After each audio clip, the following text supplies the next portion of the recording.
only 1 inch long. This cardinal fish needs to avoid becoming next on the lionfish menu. But he must catch dinner too.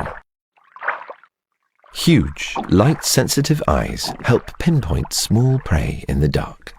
Ostracods, crustaceans the size of a grain of sand, should make a manageable meal.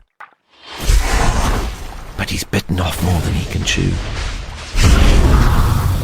Ostracods store a volatile cocktail of chemicals inside their bodies.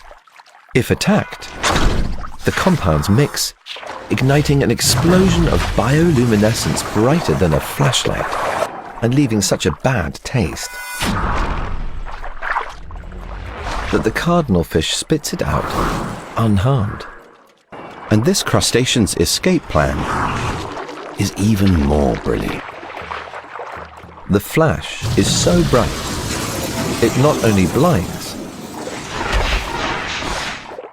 it also betrays, leaving the poor cardinal fish temporarily unable to see, but easily seen. In the ocean, there's always a bigger fish.